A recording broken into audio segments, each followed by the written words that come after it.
Muy buenos días, mis queridas hermanas. Las saludo en el amor del Señor. Sean todas bienvenidas a la lectura de Alimento Diario. Estamos en la serie Gálatas, el único evangelio, el evangelio de Cristo. Tomo la cruz, el hito de la dispensación de la fe, escrito por nuestro hermano Pedro Don. Semana 4, día domingo.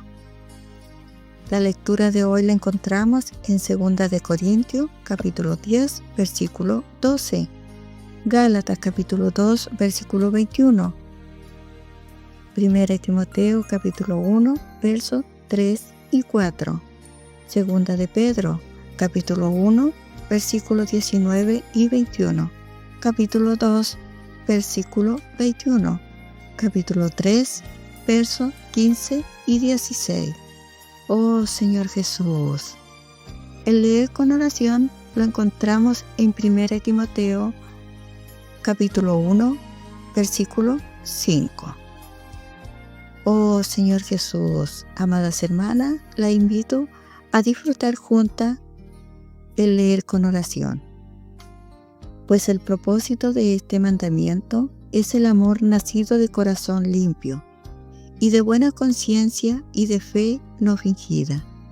Oh Señor Jesús, sí, pues el propósito de este mandamiento es el amor nacido de corazón limpio y de buena conciencia y de fe no fingida. Oh Señor Jesús, amén. La importancia de seguir la enseñanza de los apóstoles. Como vimos anteriormente, la iglesia en Jerusalén dejó de seguir la enseñanza transmitida por los apóstoles.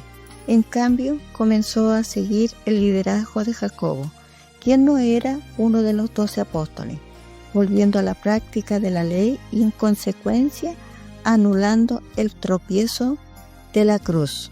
Regresar a la circuncisión y a la exigencia de la ley es, en la práctica, anular la gracia de Dios. Aún más grave fue el hecho de que al abandonar el liderazgo apostólico rechazaron el gobierno de Dios, su hablar. Para justificar esta decisión, comenzaron a denigrar la imagen de los apóstoles y a despreciar la palabra que proclamaban. Y abandonar la palabra de los apóstoles significa abandonar el hablar del propio Dios, comprometiendo gravemente la obra del Señor. Pedro es categórico en afirmar que la palabra profética es la única luz que brilla en la oscuridad y deja claro que ninguna profecía de la Escritura se originó jamás de interpretación o entendimiento humano. Pedro tiene fundamento para afirmar que quienes no reconocieron su apostolado, descalificando a quienes hablan en el nombre de Dios, son falsos profetas.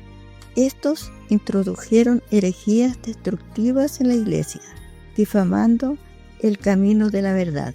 Pedro advierte a estas personas que les hubiera sido mejor no haber conocido el camino de la justicia que después de conocerlo volverse atrás, impulsados por intereses personales y para evitar la persecución a causa de la cruz. No solo rechazaron la verdad del Evangelio, sino que también se burlaron de quienes proclamaban la palabra profética.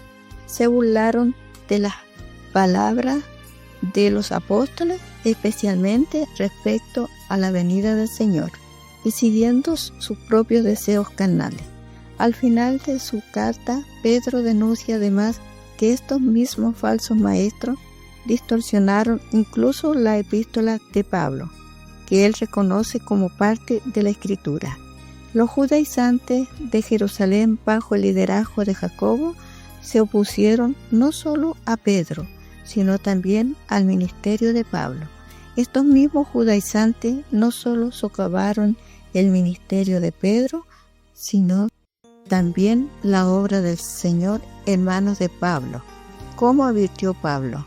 Porque si viene alguno predicando a otro Jesús que el que os hemos predicado, o si recibís otro espíritu que el que habéis recibido, u otro evangelio que el que habéis aceptado, bien lo toleráis. Y pienso que en nada he sido inferior a aquellos grandes apóstoles. Cuando Pablo usa la expresión grandes apóstoles, está en realidad denunciando que se consideraban superapóstoles. Además de atacar la autoridad de Pedro, también actuaron de la misma manera contra Pablo. Luego de su tercer viaje misionero, Pablo fue arrestado y tras su liberación pasó por Efeso. Allí vio claramente cómo actuaban los judaizantes y quienes predicaban otro evangelio. Estos judaizantes carecían de verdadera revelación y contenido espiritual. Se limitaban a discursos vanos llenos de fábulas y mitos que solo generaban discusiones inútiles y no contribuían a la edificación de la obra de Dios. La obra de Dios no se realiza con esta otra enseñanza. Lo que hablamos debe dar fruto en la fe y promover el avance de la obra de Dios, no debates vanos. Ante todo esto necesitamos abandonar nuestro propio concepto, el apego a las posturas humanas y cualquier tipo de conformismo.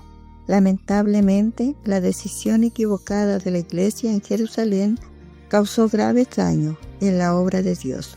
Por lo tanto, hoy es esencial que comprendamos el valor de permanecer en la enseñanza de los apóstoles y en la comunión de la palabra profética que trae dirección, gobierno y libertad para que el Espíritu Santo actúe con poder en la Iglesia, realizando la verdadera obra de Dios. Jesús es el Señor.